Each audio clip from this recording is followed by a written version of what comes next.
आइए एक नए टॉपिक पे चर्चा करते हैं। आज का जो हमारा टॉपिक है वो है मुग़ल वंश।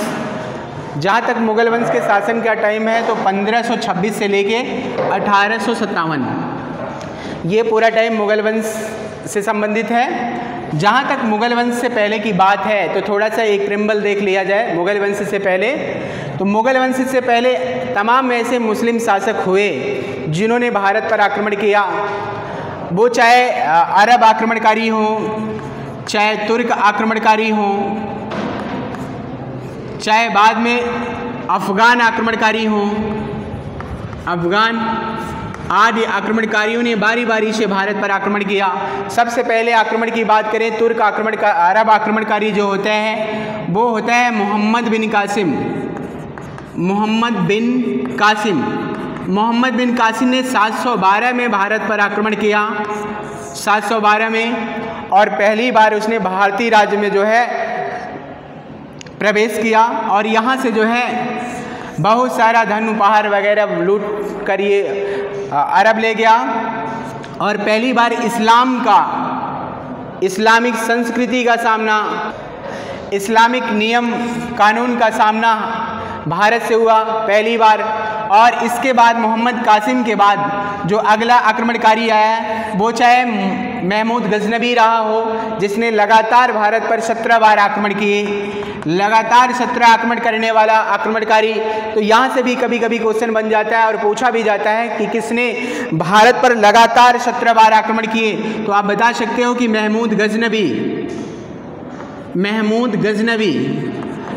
गजनबी ने भारत पर लगातार 17 बार आक्रमण किया इसने। और इसका मूल उद्देश्य भी यही था कि भारत के धन को लूटना और यहाँ की मूर्ति पूजा को समाप्त करना और इस्लामिक धर्म को भारत में इस्लामिक धर्म का प्रसार करना, इसका मूल उद्देश्य होता है। और इसके बाद जो है महमूद गजनवी के बाद दूसरा अगर आक्रमणकारी होता है तो वो होता है मोहम्मद गोरी। इसने भी भारत पर आक्रमण किया और भारत के क्षेत्रों को आक्रांत किया और लगभग 1175 में इसने भारत पर आक्रमण किया और निरंतर इसने कई सारे युद्ध लड़े। इसके बारे में भी कुछ विद्वानों ने ये कहा कि इसने भी 17 बार आक्रमण किए भारत पे और ये कई युद्धों में भारत में पराजित भी हो जाता है, चाहे ये मुल्तान गुजरात का युद्ध हो और चाहे वो पृथ्वीराज चौहान के साथ तराइन का प्रथम युद्ध हो। तो इन युद्धों में भी मोहम्मद गोरी पराजित हो जाता है, लेकिन उसके बाद भी इसने भारत में अपनी सत्ता स्थापित करी और यहीं से इसने एक नए वंश की स्थापना करी जिसको सल्तनत वंश कहते हैं, सल्तनत काल कहते हैं। सल्तनत काल की इसने स्थापना की। उसके बाद के काल में हम देखें तो कई सारे इस सल्तनत काल में ऐसे राजवंश हुए जैसे गुलाम वंश, फिर खिलजी वंश, तुगलक वंश, सैयद वंश, लोधी वंश जैसे शासक हुए जिन्होंने शासन किया। और इसी समय अफ़गान वंश ने भी भारत पर आक्रमण किया और इन अफ़गान में पहला अफ़गान जो होते हैं वो होते हैं सैयद वंशी अफ़गान शासक होते हैं पहले, और सैयद वंश के बाद दूसरे अफ़गान शासक होते हैं सूरी वंश के लोगों ने भारत पर आक्रमण किया।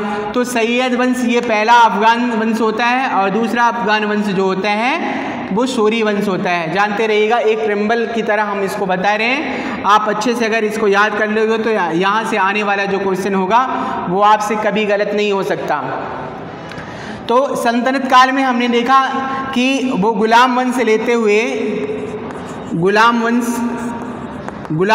लेते हुए लोधी वंश तक कई सारे ऐसे वंश के शासक हुए जिन्होंने सुल्तान की उपाधि धारण करी और भारत में जिन्होंने शासन किया। तो एक लंबा समय होता है मुस्लिमों ने भारत पर आक्रमण किया और भारत पे समय समय पे भारत को आक्रांत किया और भारत की भूमि को अपने अधीन किया और यहाँ पर शासन किया। लेकिन लोधी वंश का जो अंतिम शासक होता है जिसका नाम होता है इब्राहिम लोधी, ये लोधी वंश का अंतिम शासक होता है। और इसी के समय में जब ये निर्बल शासक हो जाता है, इसके समय में कुछ अन्य शासक भी होते हैं। जैसे हम देखें मेवाड़ में, तो मेवाड़ में इसी समय राणा सांगा का शासन होता है। राणा सांगा इस समय मेवाड़ में शासन कर रहा था और इसी समय विजयनगर साम्राज्य विजयनगर की शासन सत्ता कृष्णदेवराय के हाथों में होती है। कृष्णदेवराय बाबर ने एक ग्रंथ लिखा था बाबरनामा, उसमें 5 राज्यों का इसने उल्लेख किया, जिसमें मेवाड़ और विजयनगर के नाम आते हैं। ये दोनों हिंदू राज्य होते हैं, हिंदुओं के द्वारा संचालित राज्य होते हैं ये दोनों। मेवाड़ में जो राणा संगा होता है ये अपने समय का एक शक्तिशाली राजा होते हैं, और इसी समय विजयनगर साम्राज्य का जो शासक होता है यानी कृष्णदेवराय भी अपने समय का एक सबसे शक्तिशाली शासक होता है। बाबर ने बाबरनामा में इसका उल्लेख किया है। और इसी समय मथुरा में अलग शासन होता था, मालवा से अलग शासन चलाया जाता था। तो जब इब्राहिम लोदी के लिए राणा सांगा एक शक्तिशाली शासक सिद्ध हुआ। खतौली के युद्ध में राणा सांगा ने इब्राहिम लोदी को पराजित करके कहीं न कहीं इसकी शक्ति को इसने कमज़ोर कर दिया। खतौली के युद्ध में जब इब्राहिम लोदी की शक्ति को राणा सांगा ने कमज़ोर कर दिया, बाद के अन्य 1-2 युद्धों में भी राणा सांगा ने इसको पराजित किया। लेकिन राणा सांगा ने ही बाबर को भारत पर आक्रमण करने के लिए इसने आमंत्रित किया। अगर ये कहा जाए कि बाबर को भारत पर आक्रमण करने के लिए किसने आमंत्रित किया था, तो आप बता सकते हो कि बाबर को भारत पर आक्रमण करने के लिए राणा सांगा, मेवाड़ का शासक राणा सांगा ने ही भारत पर आक्रमण करने के लिए बाबर को आमंत्रित किया। और इब्राहिम लोदी का चाचा होता है दौलत खां लोदी, दूसरा व्यक्ति होता है दौलत खां लोधी। ये दूसरा ऐसा व्यक्ति होता है जिसने बाबर को भारत पर आक्रमण करने के लिए आमंत्रित किया। तो कहीं न कहीं इब्राहिम लोदी की सत्ता को खत्म करने के लिए इन लोगों ने बाबर को भारत पर आक्रमण करने के लिए आमंत्रित किया था। ठीक है, तो बाबर फरगना नामक एक छोटे से जागीर का जागीरदार होता है, इसका पिता, और वहाँ की रियासत को देखता था। धीरे धीरे उन पर अपनी सत्ता को इसने दृढ़ बनाया, शक्तिशाली बनाया, और उसके बाद इसने काबुल और आसपास के क्षेत्रों को जीतकर वहाँ पर अपना शासन सत्ता स्थापित किया। जब ये काबुल में शासन कर रहा था, काबुल के क्षेत्रों में था, उसी समय एक बुढ़िया से इसको भारत के बारे में जानकारी प्राप्त हुई, भारत के वैभवशाली ऐश्वर्य के बारे में और यहाँ की ऋतुओं के बारे में, अन्य चीज़ों के बारे में जब इसको जानकारी हुई बाबर को, तो बाबर के मन में कहीं न कहीं भारत को जीतने की एक लालसा, एक अभिलाषा जागृत हो गई। तो इसने भारत को जीतने का मन बनाया। और दूसरा कारण ये होता है कि कहीं न कहीं अंदीजन, फरगना जैसे क्षेत्रों में ये चाहकर भी अपनी सत्ता को स्थापित नहीं कर पा रहा था, क्योंकि ख्वारिज्म के साथ इसका बार बार युद्ध हो रहा था और ये वहाँ से पराजित होकर भाग के काबुल के क्षेत्रों में आ जाता था। तो फरगना जब इसके हाथों से निकल जाता है, तो फरगना को हाथों से गवा देने के बाद ये काबुल के क्षेत्रों में आता है, और उसके बाद इसने ये डिसीजन लिया कि अब हमको भारत के क्षेत्रों पे आक्रमण करना है, भारत को जीतना है। और इसी उद्देश्य से प्रेरित होकर इसने भारत पर लगभग 5 बार आक्रमण किया। तो कहीं न कहीं ये भी पूछा जाता है कि बाबर ने भारत पर कितनी बार आक्रमण किया, तो बाबर ने भारत पर 5 बार आक्रमण किया था। कितनी बार आक्रमण किया? तो 5 बार। बाबर ने भारत पर 5 बार आक्रमण किया। बाबर का जन्म कब हुआ था? तो 14 फरवरी 1483। 14 फरवरी 1483 में बाबर का जन्म हुआ था।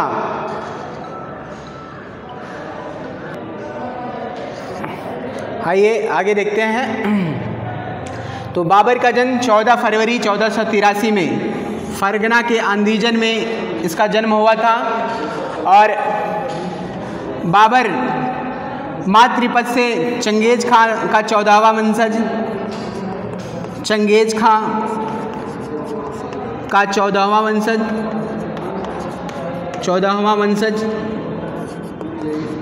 और पितृपक्ष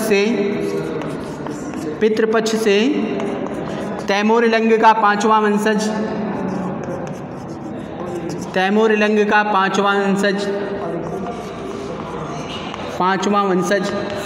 यहाँ से भी कभी कभी पूछा जाता है कि बाबर को मातृपक्ष से चंगेज खां का कौन सा वंश था, तो आप बता सकते हो कि 14वां वंश, और पिता पक्ष से तैमूरलंग का 5वां वंशज होता है। और बाबर को चागताई तुर्क कहा जाता था। क्या कहा जाता था? तो चगताई तुर्क, चगताई तुर्क। तो इसकी धमनियों में दो सूरवीरों का रक्त बह रहा था, चंगेज खां का और तैमूरलंग का। पिता पक्ष से तैमूरलंग का और मातृपक्ष से चंगेज खां, दोनों का रक्त इसके शरीर की धमनियों में बह रहा था। बाबर एक सूरवीर योद्धा था और इसने भारत पर 5 बार आक्रमण किए। तो यहाँ से भी कभी कभी पूछा जाता है कि बाबर मातृपक्ष से किसका वंशज था और पितृपक्ष से किसका वंशज था। अगर मातृपक्ष से पूछेगा तो मातृपक्ष से आप बता सकते हो कि ये चगताई तुर्क था, यानी चंगेज खां का वंशज था, और पितृपक्ष से ये तैमूरलंग का वंशज था। तो कहीं न कहीं ये तैमूरलंग और चंगेज खां के बारे में इसको पता था और इसीलिए जो है इसने भारत के क्षेत्रों को जीतने का मन में विचार बनाया। और जब इसको उस बुढ़िया से भारत की समृद्धि के बारे में जानकारी मिली तो इसने भारत को जीतने का प्लान बनाया और भारत पर इसने आक्रमण किया। आइए बाबर का प्रारंभिक जीवन देखते हैं। प्रारंभिक जीवन, प्रारंभिक जीवन की बात करें तो बाबर के प्रारंभिक जीवन की बात करें तो बाबर का जन्म जो है 1483 में हुआ। इनके पिता का नाम उमर शेख मिर्ज़ा, उमर शेख मिर्ज़ा, पिता का नाम उमर शेख मिर्ज़ा, माता का नाम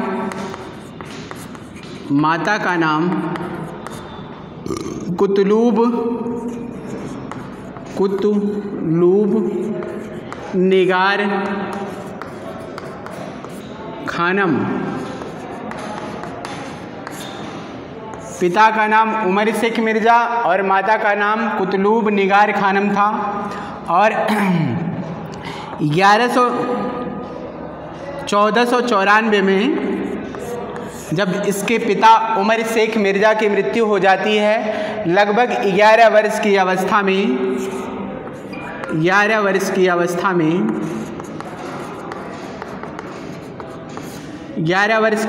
में ये शासन सत्ता पर आसीन हुआ। शासन सत्ता पर आसीन हुआ।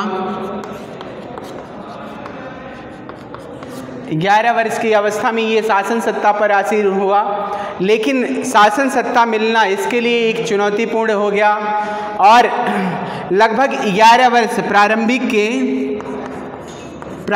के इसके 11 वर्ष जो होते हैं वो अत्यंत कष्टकारी हुए। 11 वर्ष अत्यंत कष्टकारी रहे। प्रारंभिक 11 वर्ष इसके अत्यंत कष्टकारी रहे। ये आंतरिक गतिविधियों को संभालने में जुटा रहा। अपनी आंतरिक स्थिति को इसने पहले मजबूत किया और मजबूत करने के बाद इसने फरगना पर अपना अधिकार स्थापित किया, लेकिन फरगना इसके अधिकार क्षेत्र में ज़्यादा दिन तक नहीं रह पाया और बाद में इसको फरगना से भगा दिया जाता है। और फरगना से भागने के बाद ये काबुल के क्षेत्रों में आया और बाद में इसने पुनः जो है अपनी शक्ति का विस्तार करके फरगना पर पुनः अधिकार किया, लेकिन वहाँ पर फिर इसका अधिकार ज़्यादा दिन तक नहीं रह पाता और फिर इसको फरगना से हटना पड़ा। तो इस तरीके से इसका जो प्रारंभिक समय होता है बड़ा कष्टकारी रहा, लेकिन इन कष्टकारी समय में ही इसने युद्ध की तमाम नीतियों के बारे में सीखा, जानकारी प्राप्त की और उसी समय इन्हीं सब तमाम जब ये यहाँ के युद्ध फरगना के युद्धों में व्यस्त था तो यहीं से इसने कई सारी ऐसे युद्ध की नई नई टेक्निक के बारे में इसने सीखा। और उसके बाद जब ये काबुल के क्षेत्रों में आया, काबुल पर जब इसने अपना अधिकार किया तो काबुल के क्षेत्रों में ही इसको भारत विजय करने की इसकी लालसा जागृत हुई और भारत पर आक्रमण करने का इसने मन बनाया।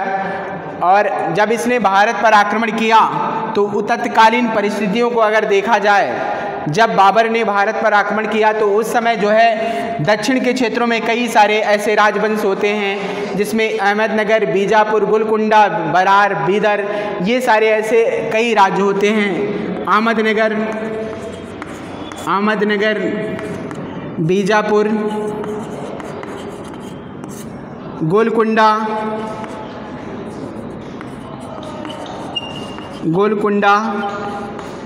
बीदर, बरार आदि जैसे राज्य थे जो छोटे छोटे एरिया में विभाजित थे। ये सारे आपस में संघर्षरत थे, जो बाबर के लिए एक शुभ अवसर के समान था।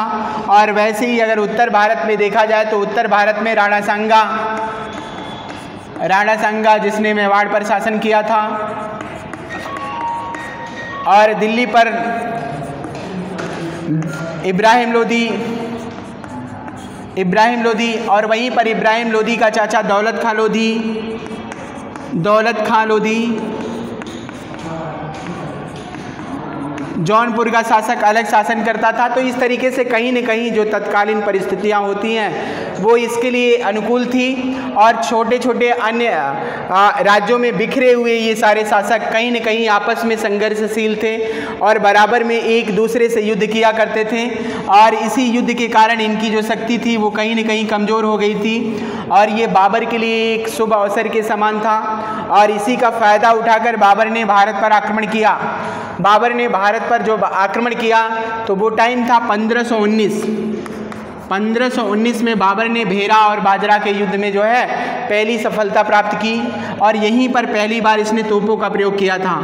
तो कभी कभी यहाँ से भी एक क्वेश्चन बनता है कि बाबर ने भारत में पहली बार तोप का प्रयोग कब किया था और किस युद्ध में किया था। अगर ये पूछा जाता है आपसे तो आप बता सकते हो कि 1519 में इसने भेरा बाजरा के युद्ध में पहली बार भारत में तोपों का प्रयोग किया था। तोपों का पहली बार प्रयोग, ठीक है, कब किया? तो आप बता सकते हो कि 1519 में भेरा बाजरा के युद्ध में इसने पहली बार 1519 में तोपों का प्रयोग किया। उसके बाद इसका जो युद्ध हुआ पानीपत का प्रथम युद्ध, यहाँ से भी हमेशा क्वेश्चन बनता है, ये पूछा जाता है कि पानीपत का प्रथम युद्ध किसके किसके बीच में हुआ और कब हुआ। तो 21 अप्रैल 1526 में पानीपत का प्रथम युद्ध 21 अप्रैल 1526 में बाबर और इब्राहिम लोधी के बीच में हुआ था। पानीपत का युद्ध बाबर प्लस इब्राहिम लोधी के बीच में हुआ।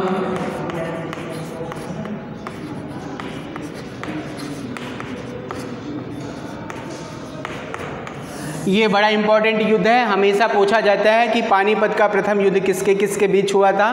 तो आप बता सकते हो कि पानीपत का प्रथम युद्ध बाबर और इब्राहिम लोधी के बीच में हुआ, और इस युद्ध में बाबर ने इब्राहिम लोधी को पराजित कर दिया, और बाबर ने इब्राहिम लोधी को पराजित ही नहीं किया बल्कि उसे युद्ध भूमि में मार डाला।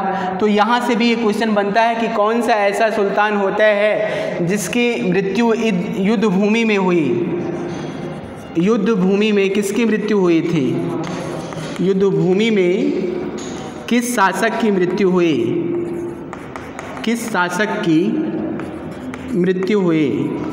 अगर ये पूछा जाए तो आप बता सकते हो कि इब्राहिम लोधी युद्ध भूमि में लड़ता हुआ मारा जाता है, ठीक है। युद्ध भूमि में इब्राहिम लोधी, ठीक है। युद्ध भूमि में मारा जाने वाला कौन सा शासक होता है? अगर ऐसा पूछा जाता है तो इसका सही आंसर हो जाएगा इब्राहिम लोधी। ये लड़ता हुआ युद्ध भूमि में शहीद हो जाता है, वीरगति को प्राप्त होता है, मारा जाता है, कुछ भी कह दीजिए, कोई दिक्कत नहीं है। तो इस तरीके से इब्राहिम लोधी युद्ध भूमि में लड़ता हुआ मारा गया।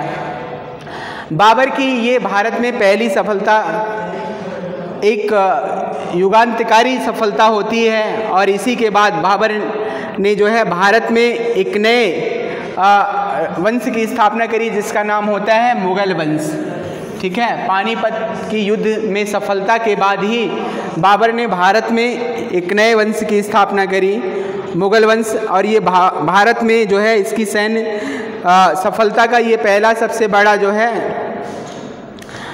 युद्ध, इसका बाबर का ये जो पानीपत का युद्ध होता है, इसमें लगभग 1200 सैनिकों की सहायता से इब्राहिम लोदी को इसने पराजित किया था। 12,000 सैनिकों को, अगर कभी पूछा जाए तो 12,000 सैनिकों की सहायता से इसने इस युद्ध में इसको पराजित किया। बाबर की सफलता के कारण, इस युद्ध में बाबर की सफलता के वो कौन से कारण थे? तो बाबर की सफलता के कारण, बाबर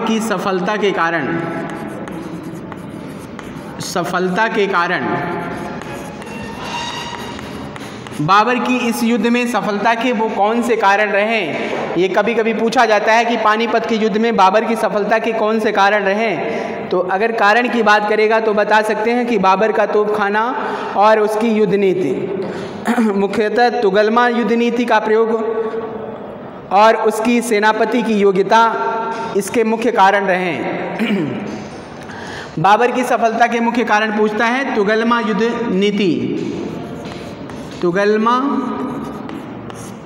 युद्ध नीति, ये इसकी सफलता के मुख्य कारण रहे। ठीक है।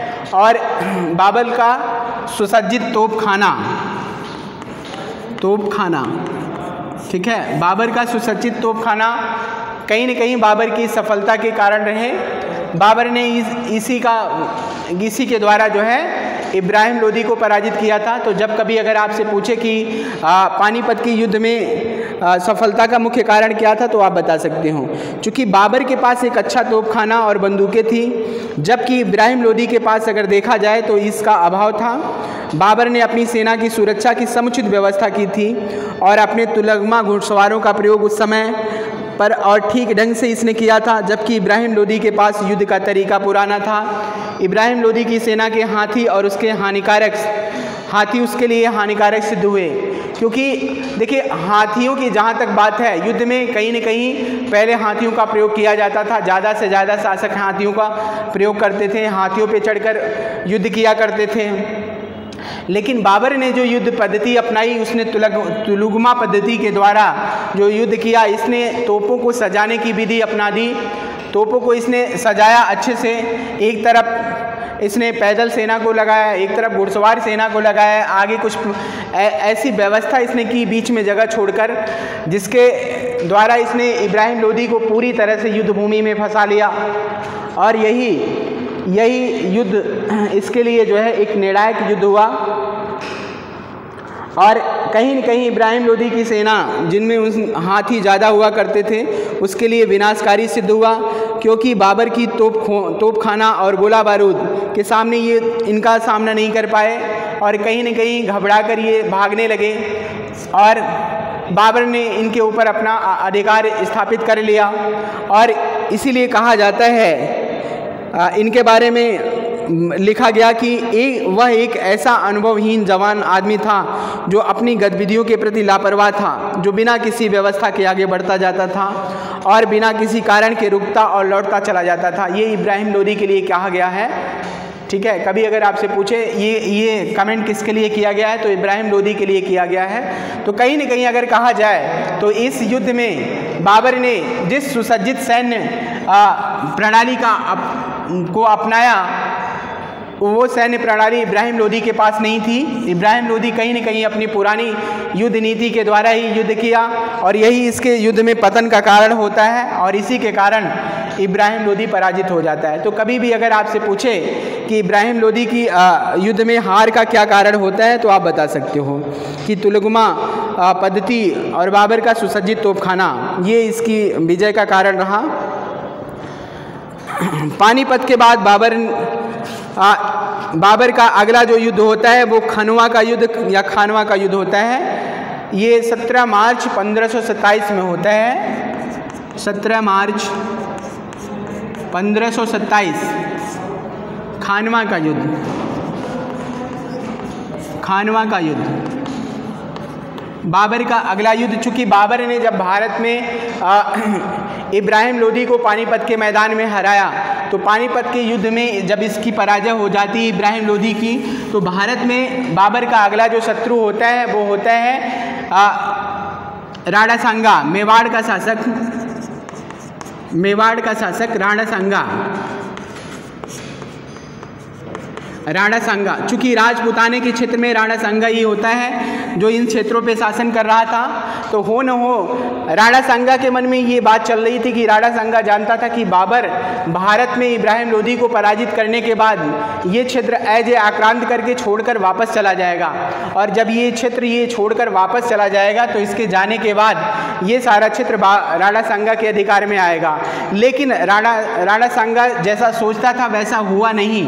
बाबर ने भारत में ही रुकने का प्लान बना लिया, और वो भारत के क्षेत्रों में शासन करने का जब प्लान बना लिया तो इस बात की जब खबर राणा सांगा को होती है तो कहीं न कहीं राणा सांगा निराश हुआ, और इसी निराशा के कारण राणा सांगा और बाबर के बीच में खानवा का युद्ध होता है। तो ये भी एक प्रकार का ये निर्णायक युद्ध होता है, क्योंकि इब्राहिम लोदी के साथ ये जो इसका पहला युद्ध पानीपत का लड़ा गया, तो कहीं न कहीं इब्राहिम लोदी राणा सांगा से इससे पहले पराजित हो चुका था।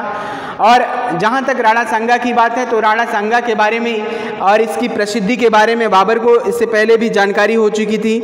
और राणा सांगा से युद्ध के लिए इसका एक वजीर होता है जिसने उस मना भी किया था कि राणा सांगा जो है एक शक्तिशाली शासक है, इसके साथ युद्ध करना ठीक नहीं है। इसके बहुत सारे ऐसे सैनिक और सैन्य अधिकारी जो होते हैं उन्होंने राणा सांगा की वीरता के बारे में सुना था, और ये राणा सांगा के साथ युद्ध नहीं करना चाहते थे बल्कि ये वापस जाना चाहते थे। और कहीं न कहीं भारत की जो जलवायु थी ये भी इसके विरुद्ध थी, और इसीलिए बाबर के बहुत सारे अधिकारी, बहुत सारे सैन्य अधिकारी वापस जाना चाहते थे। लेकिन बाबर ने यहाँ जिहाद का नारा दिया। तो ये भी पूछा जाता है कि बाबर ने किस युद्ध में जिहाद का, बाबर ने राणा सांगा के खिलाफ जो है कहीं न कहीं इस युद्ध में जो है दोनों के युद्ध के यही कारण होते हैं। और दूसरी बात ये कि राणा सांगा के खिलाफ जब इसकी सेना युद्ध नहीं करना चाहती थी तो बाबर ने जिहाद का नारा दिया। कौन सा नारा दिया? तो जिहाद। ये आपसे पूछा जाएगा कि बाबर ने किस युद्ध में जिहाद का नारा दिया था, तो आप बता सकते हो कि बाबर ने जिहाद का नारा खानवा के युद्ध में दिया, और यहीं पर जिहाद का नारा दिया और गाजी की उपाधि धारण की। किसकी उपाधि? तो गाजी की उपाधि। ये दोनों पूछे जाते हैं। जिहाद क्या होता है, ये इस शब्द का अर्थ जान लीजिए। कभी भी पूछा जा सकता है आपसे कि जिहाद किसे कहते हैं। जिहाद होता है धर्म युद्ध। धर्म युद्ध अर्थात इसने धर्म युद्ध का नारा दिया था। तो ये आपसे पूछा जाएगा कि बाबर ने जिहाद का नारा किस युद्ध में दिया, तो खानवा के युद्ध में ही बाबर ने जिहाद का नारा दिया, और इसने जो है गाजी की भी उपाधि धारण की थी। ठीक है। राजपूतों की शौर्य और साहस के बारे में इससे पहले भी बाबर को चूंकि खबर थी, और मुगल सैनिक पहली बार बाबर की राणा सांगा की सेना के बारे में जब ये सारी बातें सुने थे तो ये भयभीत हो जाते हैं, और भयभीत होने के कारण ही ये बाबर राणा सांगा से युद्ध नहीं करना चाहते थे बल्कि वापस जाना चाहते थे। लेकिन बाबर ने जिहाद का नारा दिया और गाजी की उपाधि धारण की, और सैनिकों में उत्साह भरा, और शराब की जितनी सारी प्यालियाँ होती उन सभी प्यालियों को इसने तुड़वा दिया।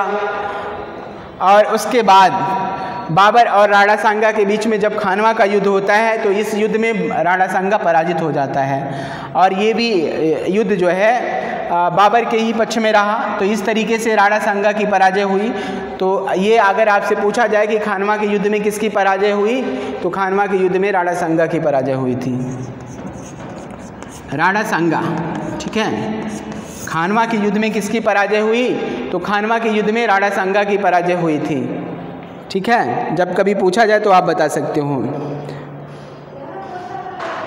और इस युद्ध के बाद बाबर का जो अगला युद्ध होता है, खानवा के युद्ध के बाद बाबर का अगला जो युद्ध होता है वो होता है आपका चंदेरी का युद्ध 1528 में। चंदेरी का युद्ध, चंदेरी का युद्ध कब हुआ? 1528 में। ये किसके किसके बीच में चंदेरी का युद्ध हुआ था? तो बाबर प्लस मेदिनी राय के बीच में हुआ था। किसके बीच में हुआ था? तो बाबर प्लस मेदिनी राय। मेदिनी राय, बाबर और मेदिनी राय के बीच में चंदेरी का युद्ध हुआ। मेदिनी राय भी, ये भी एक राजपूत शासक होता है, और इन दोनों के बीच में जब युद्ध हुआ तो इस युद्ध में जो है मेदिनी राय पराजित हो जाता है। और इस युद्ध में भी बाबर ने जिहाद का नारा दिया था, जिहाद, ठीक है, जिहाद का नारा दिया। राजपूतों को यहाँ मारने के बाद उसने एक मीनार बनवाया। चूँकि मुग़लों में ये परंपरा हुआ करती थी, मुग़ल सैनिक का जो अधिकारी होता था वो जितनी बड़ी मीनारें सैनिकों के सर की मुंडियों की मीनारें बनाते थे, तो जितनी बड़ी मीनारें बनाती थी उतना ज़्यादा उसको पुरस्कृत किया जाता था। तो इस तरीके से इसने बहुत सारे राजपूतों को यहाँ पर मारा और मारने के बाद उनके सरों की मुंडियों की मीनारें बनवाई। तो ये भी अगर कभी पूछे, थोड़ा सा डीप में जाएगा तो प्रश्न बना सकता है कि किस युद्ध में राजपूतों के सरों की मुंडियों की मीनारें बनवाई गई थी। तो आप बता सकते हो कि चंदेरी के युद्ध में बाबर ने यहाँ पे बहुत सारे राजपूतों का वध करने के बाद उनके सरों की मुंडियों की मीनारें बनवा दी थी। और इस युद्ध में मेदिनी राय की पराजय हुई थी। तो इस तरीके से इन 3 युद्धों के बारे में जब कभी अगर आपसे पूछा जाए तो आप बता सकते हो। और अगला बाबर का जो युद्ध होता है वो घाघरा का युद्ध होता है। तो इस तरीके से आज के इस वीडियो में इतना ही। इसका बचा हुआ जो पार्ट है हम उसको नेक्स्ट वीडियो में इसके बारे में बताएंगे। आज के लिए धन्यवाद।